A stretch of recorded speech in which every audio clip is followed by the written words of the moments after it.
चिंता होती है। यही कारण है कि आप हरे कृष्ण कृष्ण कृष्णा हरे हरे, हरे राम राम राम हरे हरे, यह महामंत्र है। लेकिन इसका तो प्रतिफल है ही, केवल संक्षिप्त सबका उपाय निकाल दिए हैं। प्रतिदिन वाणी निकलती है कि बहुत ही सरल, फ्री ऑफ कॉस्ट वाला, आसानी पूर्वक राधे राधे हो गया, इसी में आपको आशीर्वाद मिल जाएगा। तो यह राधा नाम कितना पवित्र है, इतना कल्याणकारी। तो परीक्षित जी के द्वारा यह पूछा गया कि हे प्रभु, मुक्ति का उपाय बताइए। और यह भी प्रमाणित कर दीजिए कि ऐसी कोई घटना घटी है कि जिसे नरक जाने से मुक्ति मिल गई। पूछते हुए कहते हैं, वंदे गोविंद देवस्य नाम नारायणं सदा अवधूयाते यदुच्चार्यो मुक्तः पापवजामिलः। जी ने सुखदेव जी से पूछा, कहा विनती की कि आप इससे मुक्ति हेतु उपाय, और उस उपाय के फलस्वरूप कैसे मुक्ति मिली इसका उदाहरण दीजिए, ऐसी कोई कथा सुनाई। तो सुखदेव जी ने इस श्लोक के द्वारा कहा कि हाँ, अब मैं तुम्हें अजामिल नामक एक व्यक्ति की कथा सुनाता हूँ जो समस्त पापों से मुक्त हो गया और उसे नरक लोक नहीं जाना पड़ा। प्रमाण के रूप में उन्होंने अजामिल की कथा आरंभ की। अजामिल नाम का एक ब्राह्मण था और काम था, क्योंकि प्रथम दिवस के कथा में ही हो गया था कि जितनी भी कहानियां हैं सभी कहानियों की शुरुआत होती है एक गरीब ब्राह्मण। तो अजामिल ब्राह्मण जंगल में लकड़ी काटने के लिए लकड़ी काट करके अपना जीवन यापन करते थे। लकड़ी काटने को गया, जंगल में एक गणिका पर दृष्टि पड़ी, दासी, और वह गणिका अधिक रूपवती। आंख की इच्छा होती है ज्ञानेंद्रियों के परिचय में हुआ सुंदर वस्तुओं के प्रति आकर्षित होना, ज्ञानेंद्रियों को वश में नहीं कर पाए और उसकी रूप पर मोहित हो गए। दासी के संपर्क में आए, उनसे आग्रह किया कि क्यों जंगल में भटक रही हो, चलो मेरे साथ, अपने यहाँ ले आए। ब्राह्मण थे तो निश्चित है कि पूजा पाठ भगवान का भजन करते थे, लेकिन वहाँ गए लकड़ी लाने के लिए, दासी को ले आए, दासी भी रहेगी, भजन भी होगा, लेकिन यहाँ तो अब आसक्ति हो गई, संग हो गया। नतीजा क्या हुआ कि भगवान का भजन भूल गए और उसे दासी में भूल गए, मिल गए। और इसका परिणाम तो अच्छा नहीं होगा, भगवान का भजन छोड़ दीजिए तो परिणाम बुरा होगा। अब नतीजा क्या हुआ कि उनका स्वभाव खराब हो गया, मन दूषित हो गया। अब जब संपर्क में आए तो कई संतान, सबका नाम जैसा अभी की परिपाटी है उसके अनुरूप रखा। जब ढेर सारा संतान हुआ तो अंतिम छोटा संतान था, देखने में बहुत सुंदर था, गोरा चिट्टा था, बहुत सुंदर था। तब उन्होंने, चूंकि पूर्व में भगवान का नाम लेते थे, भगवान की स्वरूप की जानकारी थी, अपने उस सुंदर से बालक का नाम उसने रख दिया नारायण। और जो सबसे छोटा या छोटी संतान, जो छोटे संतान होते हैं वह माता पिता के लिए अधिक स्नेही होते हैं। यह भी प्रमाणित है, प्रमाणित करने की आवश्यकता नहीं है। सबके हृदय में छोटों के प्रति अधिक स्नेह भाव रहता। तो उस स्नेह भाव के कारण उसका नाम नारायण नारायण करके पुकारा जाता है। अब स्थिति ऐसी होती है कि मृत्यु नजदीक आ जाती है, स्वास्थ्य उन्हें ऐसा भान होने लगता है कि अब मेरे शरीर का अंत होगा। आवाज लगाते हैं नारायण बेटा नारायण बेटा नारायण, 3 बार आवाज लगाते हैं। और इधर अंतिम घड़ी है, यमदूतों का आगमन हो जाता है। लेकिन जैसे ही यमदूत आते हैं देखते हैं कि उनसे पहले कुछ विशिष्ट गण पहुंचे हुए हैं। यमदूत कहते हैं कि भाई आप लोग कौन हैं? तो विष्णुदूत कहते हैं तुम कौन हो ये बताओ, तुम लोग कौन हो? तो यमदूत कहते हैं कि इसे लेने के लिए आया। विष्णुदूत के द्वारा कहा जाता है तुम इसे लेने के लिए क्यों आए हो? तो यमदूतों ने कहा कि इसने तो अपने अंतिम चरणों में जो कृत्य किए हैं उन कृत्यों के आधार पर हम लोगों को आदेश मिला है धर्मराज से कि इसे लेकर के आओ यमदूत। तो विष्णु दूतों ने कहा कि इसने तो अंतिम घड़ी में नारायण का नाम लिया है और नारायण ने हम लोगों को भेजा है कि इसे हमारे पास आए। तो इससे बड़ा प्रमाण क्या होगा कि अंतिम क्षण में भगवान का नाम लिया, 3 बार पुकारा और भगवान ने साक्षात विष्णु दूतों को वहां पर उन्हें लेने के लिए, यमदूतों को नहीं ले जाने दिया विष्णु दूतों ने। और उसके पाप धुल गए। अजामिल नारायण नाम के कीर्तन से,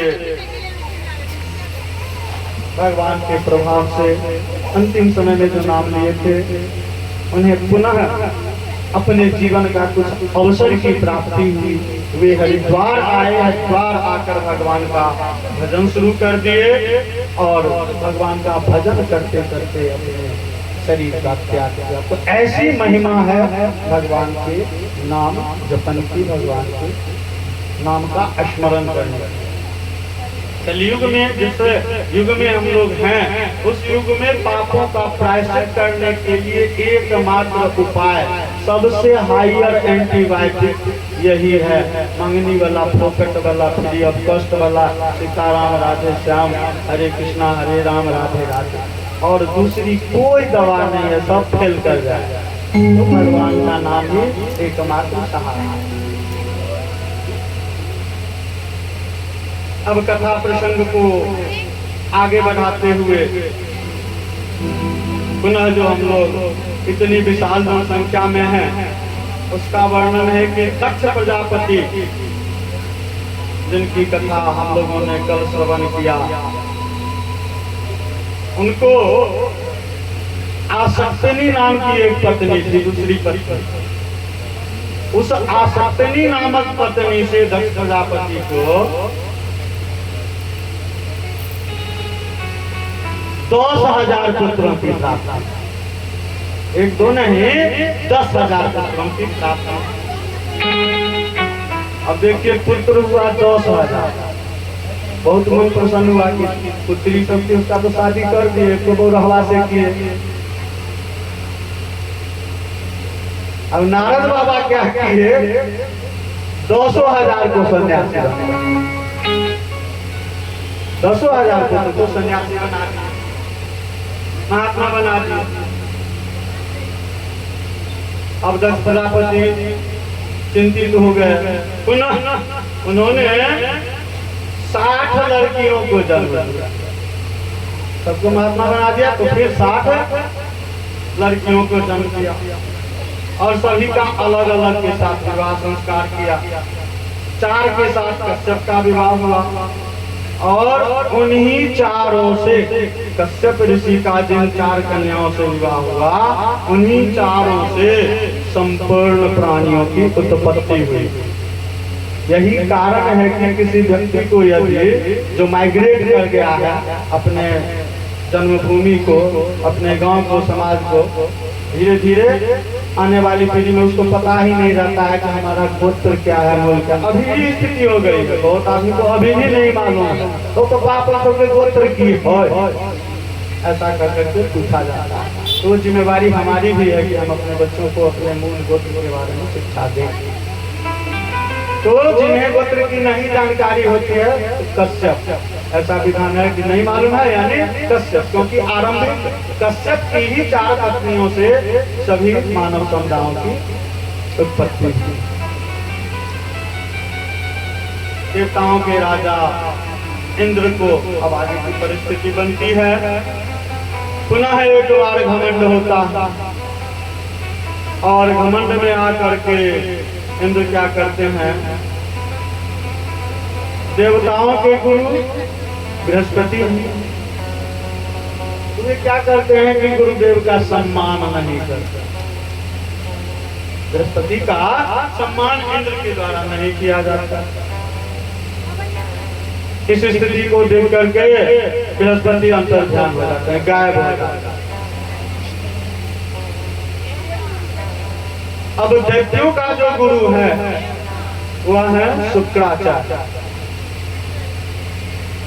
अब शुक्राचार्य देखते हैं कि बृहस्पति तो है नहीं, तुरंत अपने शिष्यों को आदेश देते हैं बढ़िया मौका है, इससे बढ़िया अवसर नहीं मिलने वाला है, बृहस्पति जी गायब है, आक्रमण कर।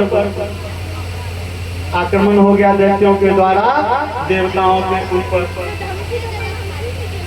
अब देवताओं में गुरु के बिना स्थिति क्या होगी, देवताओं में खलबली मच गई और राक्षसों के भय से सभी भगवान से प्रार्थना करने लगे। देवताओं की प्रार्थना से भगवान ने इंद्र को नारायण कवच का उपदेश दिया, क्योंकि राजा तो इंद्र है। नारायण कवच बहुत ही श्रेष्ठ कवच है, जिसके प्रभाव से यहाँ तो सफलता मिली ही, और उसका पाठन यदि नियमित रूप से किया जाए तो किसी भी प्रकार के विघ्न बाधा से सुरक्षा मिलती है। हम अपने शरीर को सुरक्षित रख सकते हैं। अमोघ शक्ति संपूर्ण का उल्लेख तो उसका जो सबका जो कल की कथा में हुआ था कि चतुर्श्लोकी भागवत, वही निचोड़ जो है नारायण कवच का। ओम हरिर्विज्ञानमं सर्वरक्षां न्यस्तांगं धृपघ्नं महः पतगेन्द्र पृष्ठे ताराळि चरमा शिगलेषु चाप पाषाण दधानो अष्टगुणो अष्टबाहु। यह नारायण कवच जो है हमारी सुरक्षा करता है सभी प्रकार की विपत्तियों से, संकटों से। देवताओं को इसी कवच से इंद्र को जो विश्वरूप भगवान ने यह कवच दिया, इसी के फलस्वरूप विजय मिली, सफलता मिली। भगवान के द्वारा प्रेरित करने पर इंद्र ने दधीचि मुनि के अस्थि का उपाय बताया कि दधीचि मुनि के अस्थि से ही जो अस्त्र तैयार होगा उसी के फलस्वरूप। अब देखिए इस प्रसंग को भी संक्षिप्त में व्यक्त कर देता हूँ कि मुनि, ऋषि मुनि, संत कितने महान त्यागी होते हैं। इंद्र तो आए, दधीचि का अस्थि लेना, दधीचि मुनि जीवित है, तप कर रहे हैं, इंद्र उपस्थित हो गए। अब इंद्र को देखा, बहुत देर तक प्रतीक्षा कर रहे हैं, कुछ बोल नहीं रहे हैं। दधीचि ने कहा कि देवराज आने का उद्देश्य बतलाई। इन्होंने सोचा कि ब्राह्मण है, तपस्वी हैं, ऋषि हैं, इनकी हत्या करके तो हड्डी नहीं लेंगे, अस्थि नहीं लेंगे, पाप होगा। तब दधीचि ने पूछा कि देवराज इंद्र आप अपने आने का उद्देश्य बतलाइए। इंद्र ने कहा कि ईश्वर यह जो संग्राम है, असुरों ने जो आक्रमण कर दिया है देवताओं पर, इस संग्राम में विजय प्राप्त करने के लिए विश्वरूप के द्वारा नारायण कवच के साथ साथ यह भी कहा गया है कि आपकी अस्थि से जो अस्त्र होगा उसी के द्वारा दुष्टों का अंत होगा, उसका वध किया जाएगा। दधीची अत्यंत प्रसन्न चित्त हुए और उन्होंने प्रसन्नता पूर्वक कहा कि यह तो मेरे लिए परम सौभाग्य की बात होगी कि मेरे इस नश्वर शरीर के अंश से देवताओं को विजय की प्राप्ति होती है। उन्होंने अपने प्राण त्याग किए तपोबल से और कहा कि मैं अपना शरीर त्याग करता हूँ, आप मेरे अस्त्र को ले जाइए और संग्राम में विजय प्राप्त। ऐसे होते हैं संत ऋषि। इस प्रकार से का अस्थि आता है और संग्राम में इंद्र वृतासुर का वध करने के लिए आते हैं। वृतासुर इंद्र को निगल लेता है और वहाँ चूंकि सब कुछ तो मिला हुआ है पहले से ही, वह निगला, वहाँ पर नारायण कवच का पाठन किए, उसके प्रभाव से इंद्र सुरक्षित रहे और वृतासुर का वध कर दिया। अब आगे की कथा, क्योंकि आज विस्तार की ही कथा है, विस्तार की कथा से आरंभ होकर के बाल गोपाल के अवतार तक की कथा को हम लोग श्रवण करेंगे। कश्यप ऋषि की पत्नी दिति के द्वारा दो संतान के बारे में हम लोग जानते हैं, हिरण्यकश्यप और हिरण्याक्ष। दो ही नहीं थे, इन दोनों के अलावा 49 और संतान, यानी कुल हो गया 51 संतान थे। तो उन 49 को मरुदगण कहा जाता था। ये दो तो हो गए हिरण्यकश्यप और हिरण्याक्ष, बाकी जो 49 को मरुदगण कहा जाता था। अब भगवान जिस समय वाराह रूप धारण करके हिरण्याक्ष को समाप्त किए थे, उसी समय से हिरण्यकश्यप का भाई था, उसी समय से हिरण्यकश्यप जो है भगवान का दुश्मन हो गया कि मेरे भाई की हत्या किया है, मैं इससे बदला लूंगा। उसने कठोर तपस्या आरंभ कर दी। कठोर तपस्या आरंभ करके ब्रह्मा जी से वरदान प्राप्त किया। अब देखिए, जितने दैत्य होते हैं ब्रह्मा जी से, भोला बाबा से वरदान प्राप्त करते हैं, भगवान दे भी देते हैं, लेकिन आपकी नियत जैसी रहेगी, सोच जैसी रहेगी, उसके अनुरूप आपको मिलेगा। तो चूंकि बदले की भावना, तो उस भावना से हम लोग समझते हैं कि बहुत चालाक है, चालाकी कर लिए, लेकिन उनके सामने में थोड़ी सी नजर घुमा देंगे, आपकी सारी चालाकी समाप्त हो जाएगा। तो ब्रह्मा जी से उसने अमरत्व का वरदान मांगा। ब्रह्मा जी ने कहा कि भाई ऐसा तो हो नहीं सकता, जिसका इस धरती पर यहाँ पर पदार्पण हुआ है उसका अंत होना तो निश्चित है। अमरत्व तो नहीं मिलेगा, थोड़ा तुम सोचो, इसे घुमा फिरा करके दे सकते हैं, बहुत कठोर तप किए हैं। तो उसने कहा कि प्रभु, दिमाग लगाया, दौड़ाया, हम लोग भी दौड़ाने लगते हैं। तो उसने दिमाग दौड़ाया कि प्रभु ऐसा वरदान दीजिए कि न दिन में मरूं न रात में मरूं, न अस्त्र से मरूं न शस्त्र से मरूं, न धरती पर मरूं न आकाश में मरूं। यानी अंत होने के जितने भी कारक हैं, सभी कारक को उसने शामिल कर दिया। पूरी चालाकी निकलाए, न आदमी से मरूं न जानवर से मरूं, सभी कारकों पर ध्यान लगाते हुए उसने सोचा कि अच्छा हम लोग तो नहीं दे रहे हैं बाबा, घुमा फिरा कर हम आपसे ले ही लेंगे। ब्रह्मा जी ने भी कहा तथास्तु। अब यहाँ तथास्तु हुआ, विशाल का ऊंट क्यों झुकाएगा, तो वरदान मिल गया है ब्रह्मा जी का। तुरंत आदेश दे दिया, मैं ही ईश्वर हूँ, विष्णु के नाम की जप बंद करो, सभी मंदिरों को तोड़ डालो, भगवान का नाम कोई नहीं लेगा, जो भगवान का नाम लेगा उसे दंडित किया जाएगा। हो गया, मद चढ़ गया। अब उसका परिवार बसा हुआ था, 4 पुत्र हुए। इन 4 पुत्रों में एक पुत्र हुआ प्रहलाद, जो जन्म से ही भगवान में लीन रहता था। अब पिता जो है वह विष्णुद्रोही है, ईश्वर का नाम नहीं सुनना चाहता है। पूरे साम्राज्य में घोषणा करवा दिया है, सभी ने आज्ञा पालन भी आरंभ कर दिया। यहाँ परिस्थिति बनी कि अपना पुत्र ही भगवान के प्रति स्नेह रखने लगा, स्नेह की बात क्या नाम भी लेने लगा। तुरंत आश्रम में रखवाया, गुरु जी को सख्त निर्देश दिया, अपनी शिक्षा पढ़ाइए और उन देवताओं से दूर रखिए।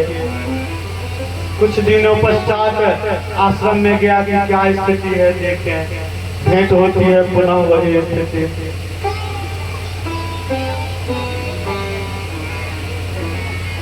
अब एक बालक के द्वारा पिता की आज्ञा का पालन नहीं किया जाएगा, उसमें भी वैसी आज्ञा जिसका पालन पूरे साम्राज्य कर रहा है। क्रोध आएगा कि महाक्रोध आएगा, तो उस महाक्रोध और आंखों पर चर्बी पड़ने के कारण उसने क्या किया कि प्रहलाद को प्रताड़ित करना शुरू किया, तरह तरह के अत्याचार आरंभ किए। लेकिन प्रहलाद हमेशा भगवान का नाम लेते रहता था, नारायण नारायण करते रहता था। जब सभी प्रयासों से वह थक गया तो होलिका वाली कथा का परिचय हो चुका है। उपर्युक्त प्रसंग है, उससे भी बहुत शिक्षा मिलती है। पुनः अंतिम प्रयास के रूप में उसने क्या किया, अपनी बहन होलिका को बुलाया। उसे वरदान मिला हुआ था कि इसके शरीर पर अग्नि का प्रभाव नहीं पड़ेगा। उसने कहा, बहन इस दुष्ट को गोद में लेकर के तुम बैठो और चारों तरफ से आग लगाते हैं, तुम्हें तो वरदान मिला हुआ है, यह दुष्ट जल करके भस्म हो जाएगा। होलिका बोली, भैया लाइए, मैं तुरंत इसका अंत करता हूँ। लकड़ी के गट्ठरों को एकत्रित किया गया, बीच में होलिका को बिठाया गया, आग लगाई गई। होलिका गोद में लेकर के बैठी है, प्रहलाद जी नारायण नारायण नारायण कर रहे हैं। आग की लपटें उठी, प्रहलाद जी के ऊपर कुछ प्रभाव नहीं पड़ा, भगवान का आवरण आ गया, होलिका जलकर भस्म हो गई। होलिका कौन थी? दैत्य थी, दुष्ट थी। दुष्ट का अंत हुआ, जो सत्य के मार्ग पर चलने वाला था, जो ईश्वर का भजन कर रहा था, उसकी जीत हुई। यही कारण है कि हम लोग होलिका दहन करते हैं। जो दुष्ट हैं, जो दैत्य हैं, जो बुरा है, बुराई का अंत करते हैं, अच्छाई को ग्रहण करते हैं। और तत्पश्चात प्रातः काल जो त्योहार होता है, होली, रंगों का त्योहार, आपस में मिलजुल कर आनंद उत्सव मनाते हैं कि चलिए आज से हम लोग स्वच्छंदपूर्ण वातावरण में सभी से मिलजुल कर रहेंगे, भगवान का नाम लेंगे। एक और है, होलिका दहन के रात भगवान श्री नारायण का पूजन भी होता है। पहले तो घर घर में होता था, 85 से लेकर के 90-92 तक की स्थिति है कि सम्मत की रात्रि में इतना प्रसाद हो जाता था कि अगले दिन मालपुआ उसी से बनता था अपने हर पूर्ण दौर में। लेकिन अब स्थिति हो गई है कहीं कहीं होता है, कुछ लोग हैं जो परंपरा बना करके रखते हैं, वहीं से यह चली आ रही है। सत्यनारायण स्वामी का पूजन जो होता है उसी नारायण का पूजन होता है। इस प्रकार पुनः लेकिन उसके ऊपर को मध चढ़ा हुआ है। अब क्रोधित होकर के क्या करता है कि प्रहलाद को एक खंभे में रस्सी से बांध देता, फिर भी वह नारायण नारायण क्रोधित होकर के बोलता है कि अरे दुष्ट, यहाँ तुम नारायण नारायण बोल रहे हो, तुम्हारे नारायण की इतनी शक्ति है कि इस खंभे से प्रकट हो सकते हैं? प्रहलाद कहता है कि निश्चित प्रकट हो सकते हैं। और जैसे ही प्रहलाद कहता है कि निश्चित प्रकट हो सकते हैं, भगवान नारायण वहां खंभे को फाड़ करके आधा नर और आधा सिंह के रूप में अवतरित होते हैं। बोलिए नृसिंह भगवान की जय। अपने भक्त की रक्षा करने के लिए भगवान नृसिंह रूप